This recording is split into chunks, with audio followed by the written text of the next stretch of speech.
Hi there and welcome. Thanks for stopping by. This is Gina from McGuire. So the other day I was crafting and realized there are some new tools that I've been really enjoying using lately, and I thought I would share them in a video. Now, I titled this 10 New Must-Have Crafting Tools, but keep in mind, really nothing is a must-have for card making. I really should call this 10 helpful tools that I have just enjoyed using lately and have found are very helpful when doing crafting. So I'm going to walk you through 10 different products, give you some more information about each. And the good thing is most of these have a very low price point. Okay, so let's just jump in and start with my first recommended product. And this is the Couture Creations Creative Detailer Tool. Now this one I have used a lot off screen. I've been testing this out for several weeks now. Before sharing it, I always like to make sure I really like something before sharing. And this tool has become one that I've used on every card since. So oftentimes when I'm creating, I get little fingerprints on my card or little boo-boos that are just kind of on the surface of the cardstock. Usually I use a sand eraser to remove these, but this detailer tool is even better. So this is a battery-powered eraser, and when you push the little button on the side, it spins really fast and it helps to erase those little boo-boos. And also, because the eraser tip is so small, you can easily get into small areas without messing up your stamping or your card around it. As I mentioned, there's a touch button on the side. You just hold it down. It's easy to press. And this runs on, I think it's 2 AAA batteries that you easily put in the top. So this, I think, was designed to remove unwanted foil from foiled projects. But I'm finding that I use it a lot for when I have little markings on the surface of my cardstock that I want to remove away. So here I did a little fingerprint, and you can see how I'm able to just work off that ink from the surface of the paper. So you could do watercolor, and any watercolor sitting on top of the paper, you could easily erase with this. So there are some fun techniques that you could probably do. But I'm telling you, this has saved the day for me in getting in small areas where I need to remove little markings, little boo-boos, or even a little bit of adhesive that I don't want in a certain spot. The Creative Detailer tool comes with a bunch of extra little erasers to put in it, and even a different tip that you can put in for this smaller eraser. You can see how tiny this one is. I found that the eraser's lasting quite a while for me. I haven't had to trade one out yet. And it's nice to be able to get into those tight areas to remove any mistakes. Of all of the tools I'm sharing today, this is the one that I kind of wondered the most how I ever lived without it. It saved the day for me many times. Okay, the second product I wanted to recommend today is the Gina Comfort Block Collection. So these are really high quality acrylic blocks that are lighter weight and have a curved edge. They also have laser etched guidelines. You can get them in a set of 5, or you can buy them individually. And these are the 3 sizes that I use the most. Let's first take a closer look at the laser etched guidelines.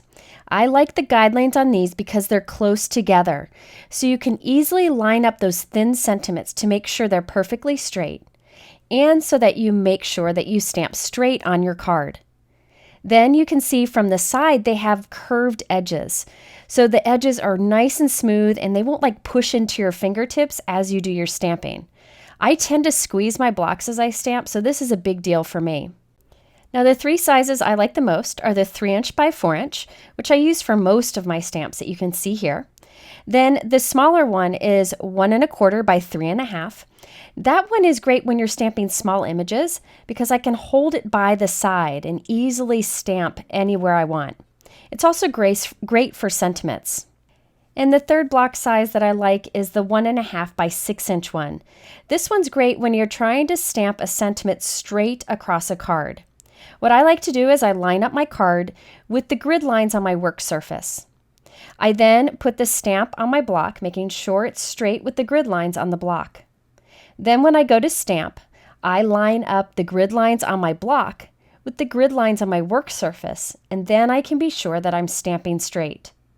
I like this extra long size because you can stretch across a card no problem and see out the other sides. So if you're looking for a new and improved acrylic block, the Comfort blocks may be for you. Okay, the next tool that I recommend is actually an ink. This is a new ink from Altenew called Obsidian Black Ink. Now this ink has been my go-to lately for all sentiment and solid image stamping. This is an oil-based black pigment ink. It's great for fine and detailed images along with solid images, and it stamps super dark, crisp black, a very rich black. Now it is a pigment ink, so you can actually heat emboss it and it stays wet for a little bit, but it dries faster than most pigment inks. This will not fade, and it's waterproof and works with watercolor or other water-based mediums. I personally use this black ink whenever I want to stamp a sentiment or a solid black image. So let's do some stamping. I do have a tip for you when using this ink. First, let's use a solid image, this Toucan from Concord and 9th. So I'm going to ink this up by very lightly tapping onto the stamp. So I'm going to keep tapping until I have solid black ink on my stamp. It holds onto the stamp very nicely.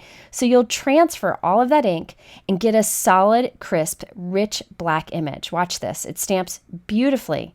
No need to use a stamp positioner to double stamp it. Nice, solid black.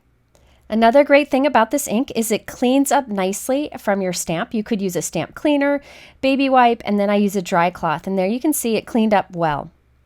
Okay, now let's do an outline image. This is a leaf from that same stamp set. I inked it up very lightly, just lightly tapping it until the stamp is covered with ink. And then I press that onto my cardstock. By lightly tapping it, you can be sure that you don't get too much of that wet pigment ink into the crevices of the stamp, causing that to transfer blobs onto your cardstock. It really is easy to do. Once you use the ink once or twice, you'll see it works wonderfully. Here's a more solid sentiment. I love this stamp set from Paper Smooches. It's called Inhale, Exhale.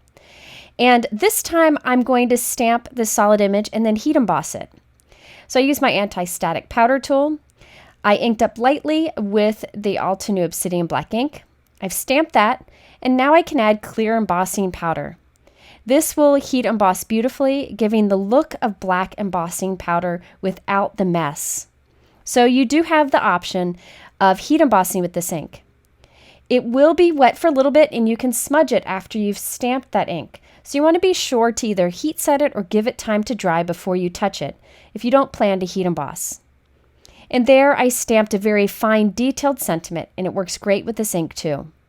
And again, if you want to color with any kind of water-based marker or watercolor, you can stamp with this ink and then do the coloring. I mostly use Copic markers, so I don't use this ink when doing coloring.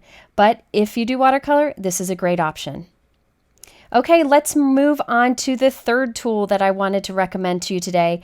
And this is the Art Impressions Stamp Positioner.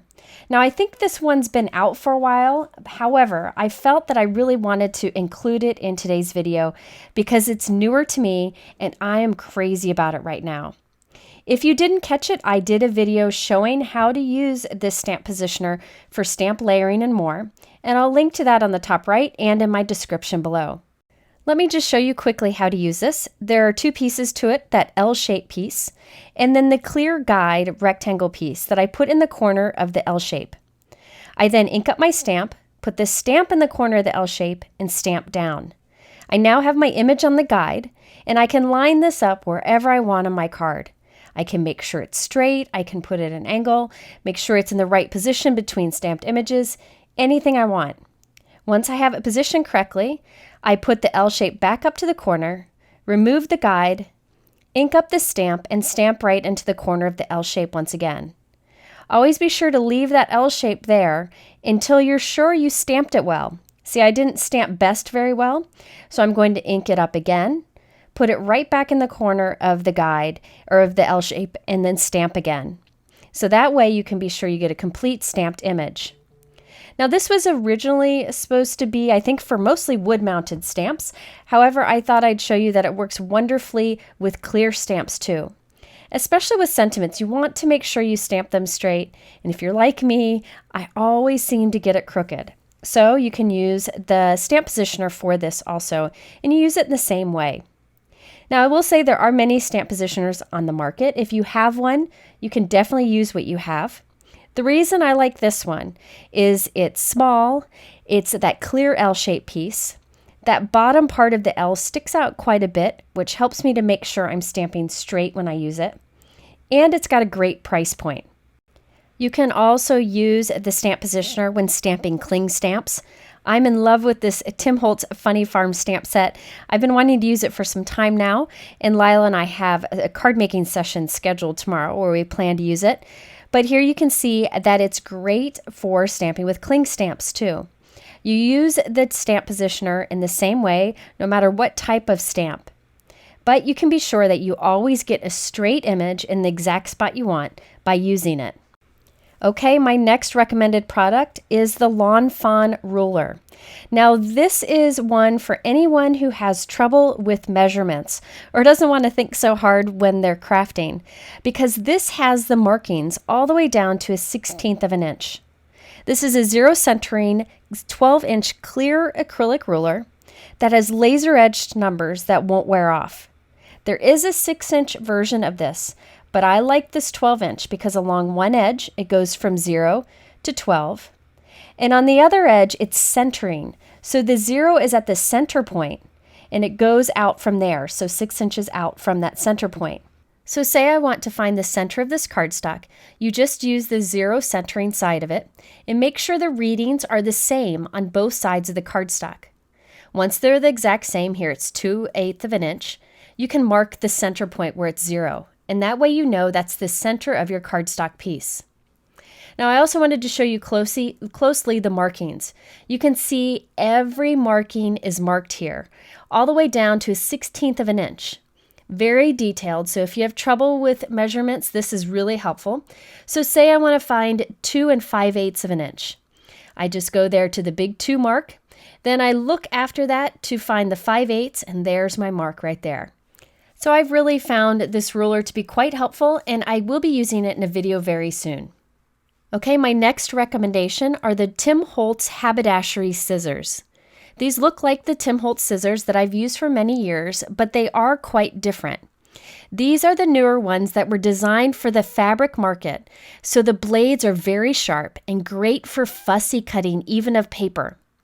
They come in cute little tins. However, I didn't keep the tins. I just keep the little foam insert to store my scissors. There's the 5-inch and 6-inch version. Really, both are great. It's just a personal preference. They have a soft grip handle, so it's great for quick cutting.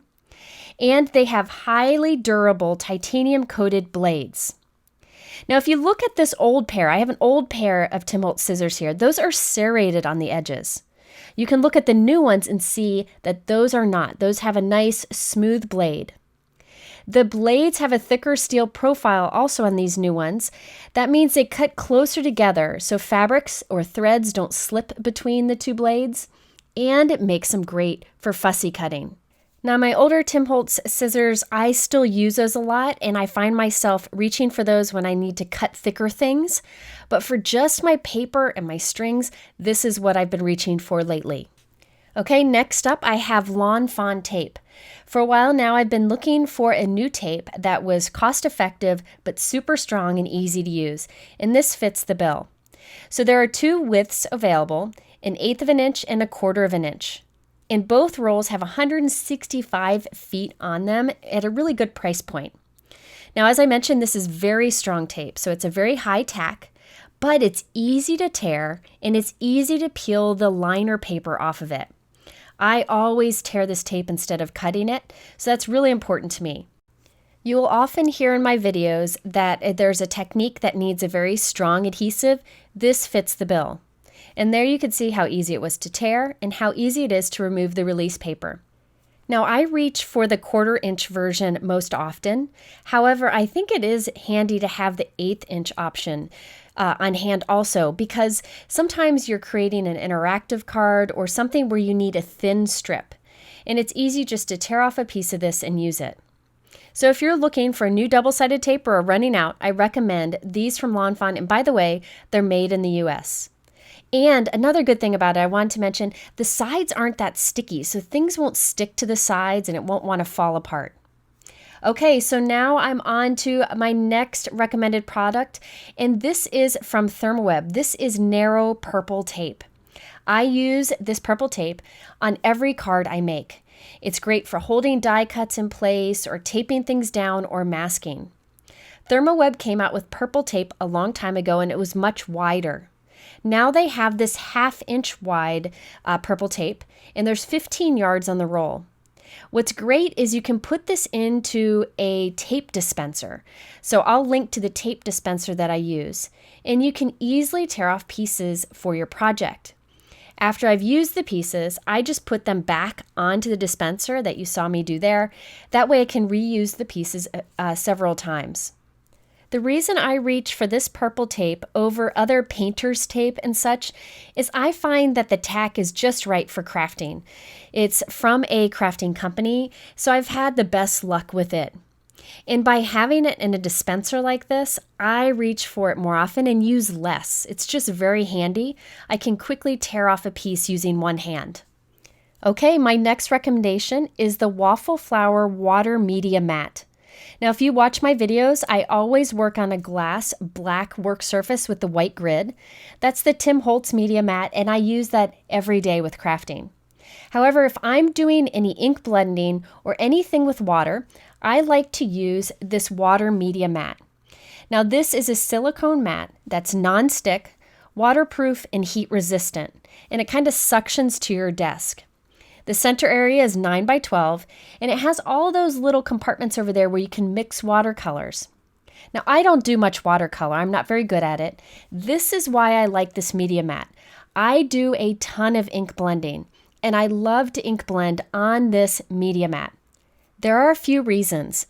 The mat actually kind of holds your paper in place. Look at this. I'm able to blend on my paper without it moving around or sliding, so you don't end up with a bunch of fingerprints on it. Another reason I like it is notice how I tap off the excess ink onto the mat. Then I can go back and pick it up and apply it to my paper. So I can really see how much ink I'm putting down on my paper because the work surface is white. Now, this work surface will stain with some inks. Doesn't bother me at all. You can see I use mine all the time, and I'm still have a pretty white work surface. So I bring this mat out anytime I want to do any sort of ink blending, and you'll see me use it even more in videos. I have in many in the past. Okay, last but not least, we have the Avery Elle zipper bags. Now, these are zippered vinyl mesh pouches, and they're available in 2 sizes, 10 by 13 and 8 by 10. They're available in 2 colors, white and aqua. I've used zipper pouches like these for many years, both in crafting and around the house. I like these because they're extra thick quality, and of course they come in cute colors. The price point is excellent too. Now, the smaller bags I often use for crafting. I'll often put markers in there with things I want to color with on the go. I'll also put in there all of my stitching stuff because I like to stitch as I'm traveling or out on the road. And also, I like to keep a few cards in one, along with a pen and some postage stamps, so I can be sure to fill out my cards, put messages in them, and then mail them to loved ones. Now, the bigger size pouches, that was the 8 by 10 that you see here. The bigger size pouch is 10 by 13. I will often put all the products that I want to use together on a card in this, so I can easily grab it or just organize it. You can also put 8.5 by 11 cardstock in here. I use these for documents a lot when I'm running errands, and this one's been in my kid's backpack for a few months now. So you can see it's held up nicely. They're just really handy to have, great price point, and wonderful for organizing. So there you have it, 10 new or new to me crafting tools that I think are really helpful. I hope this video was helpful to you. If you're interested in any of these tools, I do have them linked in my YouTube description below.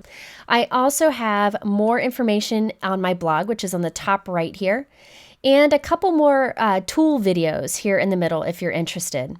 Thanks for spending this time with me, and I hope you're having a wonderful week, and we'll see you very soon.